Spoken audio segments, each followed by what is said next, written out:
Hi friends, welcome to my channel. ഇന്ന് ഞാൻ share ചെയ്യുന്നത് വളരെയധികം ഹെൽത്തി ആയിട്ടുള്ള ഒരു ബ്രേക്ക്ഫാസ്റ്റ് റെസിപ്പിയാണ്. ചെറുപയർ വെച്ചിട്ടാണ് ഞാനിത് ഉണ്ടാക്കിയിട്ടുള്ളത്. വിറ്റാമിൻ എ, വിറ്റാമിൻ ബി, അതുപോലെ തന്നെ കാൽഷ്യം, ഫോസ്ഫറസ്, മഗ്നീഷ്യം എല്ലാം അടങ്ങിയിട്ടുള്ളൊരു ധാന്യമാണ് ചെറുപയർ. അപ്പോൾ നമുക്ക് നോക്കാം ഇതെങ്ങനെയാണ് ഉണ്ടാക്കുന്നതെന്ന്. അപ്പോൾ ആദ്യം തന്നെ ഞാനിവിടെ ഒരു കപ്പ് ചെറുപയർ ഒരു ബൗളിലേക്ക് ഇട്ട് കൊടുക്കുന്നുണ്ട്. ഇനി ഇതൊന്ന് നന്നായിട്ട് കഴുകിയെടുക്കണം. ഇപ്പോൾ ഇതാ ഞാനിതിവിടെ കഴുകി എടുത്തിട്ടുണ്ട്. ഇനി ഇതിലേക്ക് കുറച്ച് വെള്ളം ഒഴിച്ചിട്ട് നമുക്കൊരു 4 മണിക്കൂർ നേരത്തേക്ക് ഇത് കുതിർത്ത് വെക്കണം.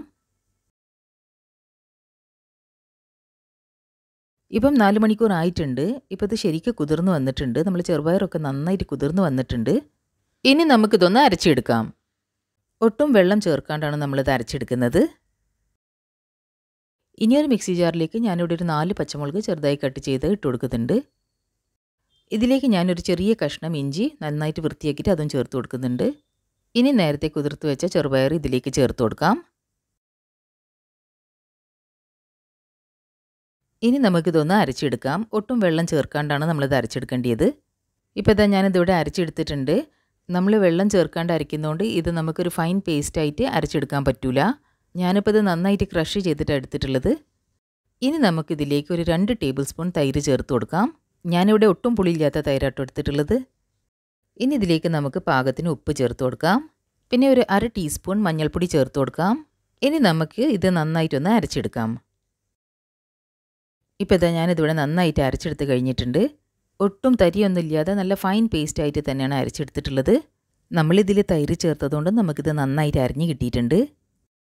ഒട്ടും വെള്ളം ചേർക്കാണ്ട് നമുക്കിത് നല്ല തിക്കായിട്ട് തന്നെയാണ് അരച്ചെടുക്കേണ്ടത്. ഇനി നമുക്ക് ഈ അരച്ചെടുത്ത മാവ് മറ്റൊരു ബൗളിലേക്ക് ഒഴിച്ചു കൊടുക്കാം. അടുത്ത് നമുക്കൊരു വിസ്ക് വെച്ചിട്ടോ സ്പൂൺ വെച്ചിട്ടോ ഇത് നന്നായിട്ടൊന്ന് മിക്സ് ചെയ്തെടുക്കണം. ഇപ്പോൾ ഇത് അത്യാവശ്യം നല്ല കട്ടിയുള്ളതുകൊണ്ട് ഞാനിതിലേക്ക് 1 ടേബിൾ സ്പൂൺ തൈര് കൂടി ചേർത്തിട്ട് നന്നായിട്ടൊന്ന് മിക്സ് ചെയ്തെടുക്കുന്നുണ്ട്. ഇപ്പോൾ ഇതാ ഞാനിതിവിടെ നന്നായിട്ട് വിസ്ക് ചെയ്തെടുത്തിട്ടുണ്ട്. നമ്മളിതിലേക്ക് അരിപ്പൊടിയോ റവയോ കടലമാവോ ഒന്നും ചേർക്കാണ്ടാണ് ഈ ബാറ്റർ റെഡിയാക്കി എടുത്തിട്ടുള്ളത്. അടുത്തത് നമുക്ക് ഇതുപോലത്തെ 4 ബൗൾസ് എടുക്കണം. ഇനി ഇതിലേക്ക് നമുക്ക് ഒരു 2 ഡ്രോപ്പ് ഓയിൽ ഉറ്റിച്ച് കൊടുക്കാം. ഇനി നമുക്കൊരു ബ്രഷ് വെച്ചിട്ട് ഈ ഓയിൽ എല്ലാ ഭാഗത്തും ഒന്ന് അപ്ലൈ ചെയ്ത് കൊടുക്കണം. പാത്രത്തിൻ്റെ എല്ലാ ഭാഗത്തും സൈഡിലും ഒക്കെ നന്നായിട്ട് ഇത് അപ്ലൈ ചെയ്ത് കൊടുക്കണം. ഇപ്പോൾ ഇതാ ഞാനിതിവിടെ നന്നായിട്ട് ഓയിൽ എല്ലാ ഭാഗത്തും അപ്ലൈ ചെയ്ത് കൊടുത്തിട്ടുണ്ട്. ഇനി നമ്മൾ റെഡിയാക്കി വെച്ച ബാറ്ററിലേക്ക് 1 ടീസ്പൂൺ ഓയിൽ ഒഴിച്ചു കൊടുത്തിട്ട് നന്നായിട്ടൊന്ന് മിക്സ് ചെയ്തെടുക്കുക. ഇനി ഇതിലേക്ക് ഞാൻ 1/2 ടീസ്പൂൺ ഈനോ ഫ്രൂട്ട് സോൾട്ട് ചേർത്ത് കൊടുക്കുന്നുണ്ട്. ഇനി നമുക്കിതൊക്കെ നന്നായിട്ടൊന്ന് മിക്സ് ചെയ്തെടുക്കുക. ഇതൊരു ഇൻസ്റ്റൻറ്റ് ബ്രേക്ക്ഫാസ്റ്റ് ആയതുകൊണ്ടാണ് നമ്മളിതിലേക്ക് ഇനോ ചേർത്തുന്നത്. ഇപ്പോൾ ഞാനിത് നന്നായിട്ട് വിസ്ക് ചെയ്തെടുത്തിട്ടുണ്ട്. ഇനി നമുക്ക് ഈ മാവ് ബൗളിലേക്ക് ഒഴിച്ചു കൊടുക്കാം. ഒരു 1/4 വരെ ഇത് ഒഴിച്ചു കൊടുക്കാൻ പാടുള്ളൂ. ഇത് നന്നായിട്ട് പൊങ്ങി വരും. ഇപ്പോൾ ഇതാ ഇതുപോലെ ഒരു 1/4 വരെ ഒഴിച്ചു കൊടുക്കാൻ പാടുള്ളൂ. ഇനി നമുക്ക് മറ്റുള്ള ബൗൾസിലും ഇതേപോലെ തന്നെ മാവ് ഒഴിച്ചു കൊടുക്കാം. ഇപ്പോൾ ഇതാ ഞാനിവിടെ 4 ബൗൾസിലും മാവ് ഒഴിച്ചു കൊടുത്ത് കഴിഞ്ഞിട്ടുണ്ട്. ഇനി നമുക്കിത് സ്ലൈറ്റ്ലി ഒന്ന് ടാപ്പ് ചെയ്ത് കൊടുക്കാം. ഇത് നമ്മൾ ആവിയിലാണ് വേവിക്കാൻ പോകണം. അതിനുവേണ്ടി ഞാനിവിടെ ഒരു ഇഡ്ഡലി ചെമ്പിൽ ആദ്യം തന്നെ വെള്ളം ചൂടാക്കിയിട്ടുണ്ടായിരുന്നു. വെള്ളം ചൂടായി വരുമ്പോൾ നമുക്ക് ഈ ബൗൾസൊക്കെ ഇതിലേക്ക് ഇറക്കി വെച്ച് കൊടുക്കാം. ഇപ്പോൾ ഇതാ ഞാൻ ഈ 4 ബൗൾസ് ഇതിലേക്ക് ഇറക്കി വെച്ച് കൊടുത്തിട്ടുണ്ട്. ഇനി നമുക്കൊരു 15 മിനിറ്റ് നേരത്തേക്ക് ഇത് അടച്ച് വെച്ച് വേവിച്ചെടുക്കാം.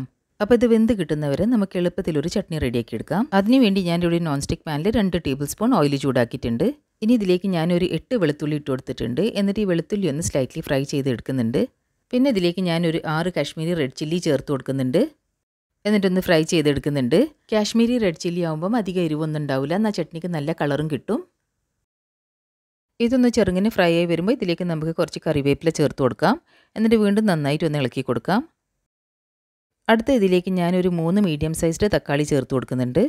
ഇനി ഈ തക്കാളിയൊക്കെ ഒന്ന് നന്നായിട്ട് സോഫ്റ്റ് ആകുന്നവരെ നമുക്കിതൊന്ന് വേവിച്ചെടുക്കാം. ഇപ്പോൾ ഇതാ തക്കാളിയൊക്കെ നല്ല സോഫ്റ്റ് ആയിട്ടുണ്ട്. ഇനി നമുക്ക് പാകത്തിന് ഉപ്പ് ചേർത്ത് കൊടുക്കാം. എന്നിട്ട് കുറച്ച് പുളി ചേർത്ത് കൊടുക്കാം. എന്നിട്ട് 2 മിനിറ്റ് വരെ നന്നായിട്ട് ഇളക്കി കൊടുത്തിട്ട് നമുക്ക് ഫ്ലെയിം ഓഫ് ചെയ്യാം. എന്നിട്ട് ഇതൊന്ന് ചൂടാറി കിട്ടിയതിൻ്റെ ശേഷം നമുക്കിത് അരച്ചെടുക്കാം. ഇപ്പം ഒരു 15 മിനിറ്റ് ആയിട്ടുണ്ട്. നമുക്കിതൊന്ന് തുറന്ന് നോക്കാം. ഇപ്പോൾ ഇതാ ഇത് നന്നായിട്ട് വെന്ത് കിട്ടിയിട്ടുണ്ട്. അപ്പോൾ ഇനി നമുക്കിത് പുറത്തേക്ക് എടുത്തിട്ട് ഇതൊന്ന് ചൂടാറാൻ വേണ്ടി വെക്കാം. എന്നിട്ട് നമുക്കിത് ഓരോന്നോരോന്നായിട്ട് അടത്തിയെടുക്കാം.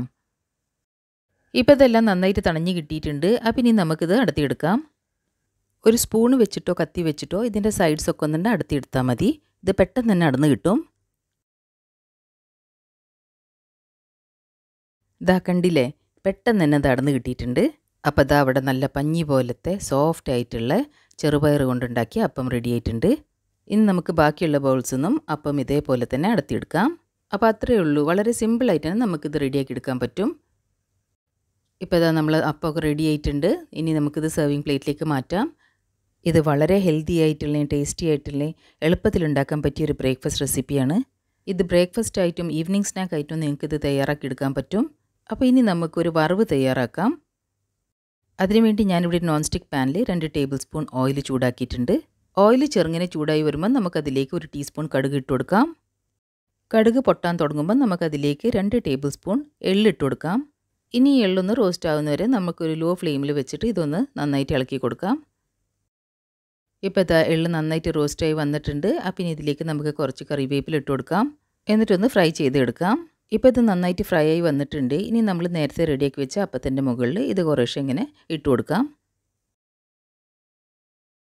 അപ്പോൾ ഇവിടെ നമ്മൾ അപ്പം റെഡി ആയിട്ടുണ്ട്. ഇനി നമുക്ക് ചട്നി അരച്ചെടുക്കാം. ഇപ്പോൾ ഇതാ ഞാനിതിവിടെ അരച്ചെടുത്ത് കഴിഞ്ഞിട്ടുണ്ട്. ഈ അപ്പത്തിന് ഈ ഒരു ചട്നി നല്ലൊരു കോമ്പിനേഷനാണ്. അപ്പോൾ നിങ്ങളെല്ലാവരും ഇത് ട്രൈ ചെയ്ത് നോക്കണം. അപ്പോൾ ഇനി നമുക്ക് നമ്മൾ അപ്പവും ചട്നിയും സെർവ് ചെയ്യാം. ഇത് വളരെ ഹെൽത്തി ആയിട്ടുള്ള റെസിപ്പിയാണ്. നിങ്ങളെല്ലാവരും ഇത് ട്രൈ ചെയ്തിട്ട് നിങ്ങളുടെ ഫീഡ്ബാക്സും സജഷൻസും ഒക്കെ കമൻറ്റ് ബോക്സിൽ കൂടി അറിയിക്കണം. പിന്നെ എൻ്റെ വീഡിയോ നിങ്ങൾക്ക് ഇഷ്ടപ്പെട്ടതാണെങ്കിൽ ലൈക്ക് ചെയ്യാനോ ഷെയർ ചെയ്യാനോ പിന്നെ എൻ്റെ ചാനൽ സബ്സ്ക്രൈബ് ചെയ്യാനോ മറക്കരുത്.